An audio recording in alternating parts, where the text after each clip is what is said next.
Assalamualaikum warahmatullahi wabarakatuh. Perkenalkan, nama saya Ali Zainal Abidin dan saya dari Prodi Ilmu Komunikasi semester 2 Universitas Islam Majapahit. Di sini saya akan menjelaskan tentang tujuan hukum antara keadilan, kepastian, dan kemanfaatan. Pendahuluan, kenapa topik ini penting bagi saya? Hukum bukan sekedar kumpulan aturan tertulis, melainkan alat menjaga ketertiban dan keharmonisan dalam kehidupan masyarakat.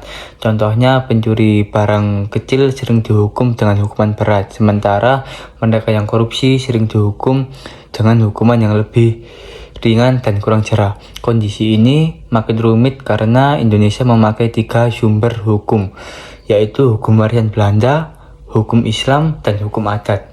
Sehingga menyeimbangkan ketiga hukum ini sangatlah sulit dan sangatlah susah. 3 tujuan klasik menurut ahli Jerman.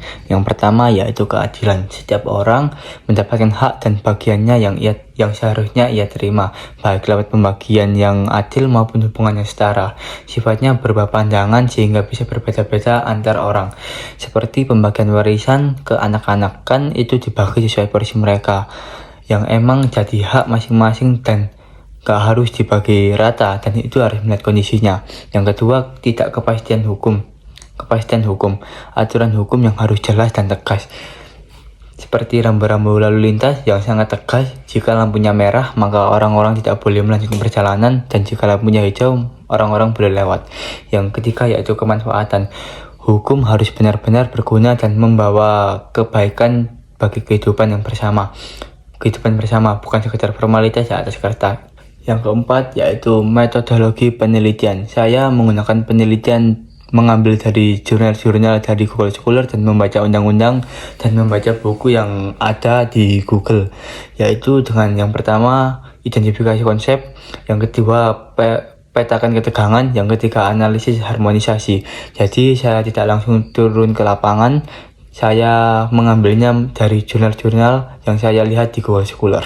Yang kelima yaitu keadilan versus kepastian hukum. Sisi kepastian hukum, petugas hukum menerapkan aturan yang sama untuk semua orang tanpa pandang bulu dan supaya pelanggaran ini diproses dengan ketentuan yang berlaku. Yang kedua yaitu sisi rasa keadilan. Contohnya, orang miskin banyak sekali dihukum dengan kasus yang berat, padahal mereka itu kasusnya itu tidak begitu berat seperti korupsi. Contohnya itu yang terjadi di nenek Asyani yang mengambil kayu di hutan perhutani, dan itu dihukum secara sangat berat, dipenjara beberapa tahun, dan prosedurnya itu bagi saya dan orang-orang yang saya dapat di Google itu sangat-sangat tidak adil seperti korupsi-korupsi yang lain.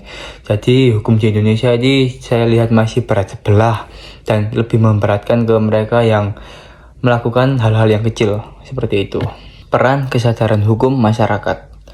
Kesadaran hukum tinggi bagi masyarakat adalah mereka yang melihat hukum itu bukan sebagai paksaan, tetapi sebagai pelindung bagi mereka, dan mereka ikut aktif dalam menjalankan proses hukum di masyarakat.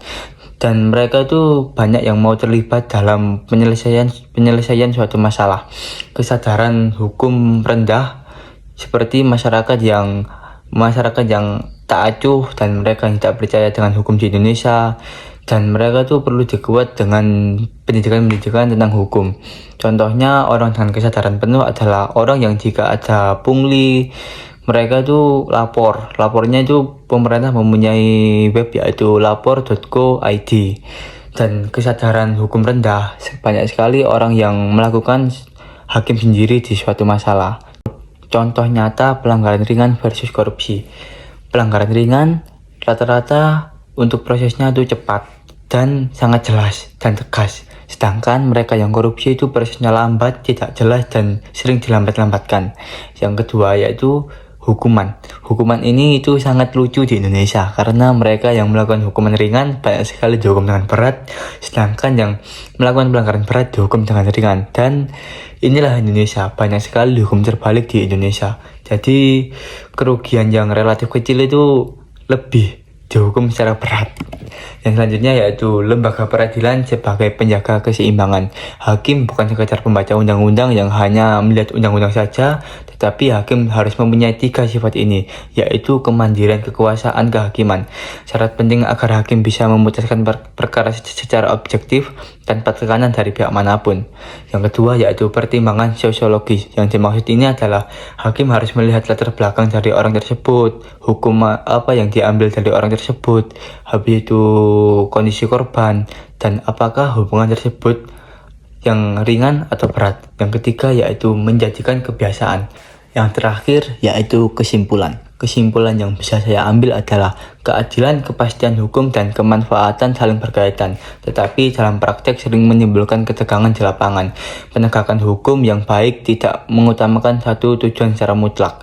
Dan dari semua contoh yang kita bahas tadi, dari nenek-nenek yang mengambil pohon dari perhutani, razia lalu lintas, sampai kasus korupsi, kita bisa lihat bahwa hukum di Indonesia ini masih belum jelas dan masih belum tegak. Oleh karena itu dibutuhkan kerjasama antara pembuat undang-undang, aparat hukum, akademisi, dan masyarakat agar hukum ini benar-benar terasa adil dan bermanfaat bagi kita semua. Dan kita semua berdoa agar hukum di Indonesia ini semakin baik dan semakin adil. Saya Ali Zainal Abidin. Jika ada mohon kata dan kurangnya saya meminta maaf. Wassalamualaikum warahmatullahi wabarakatuh. Dadah.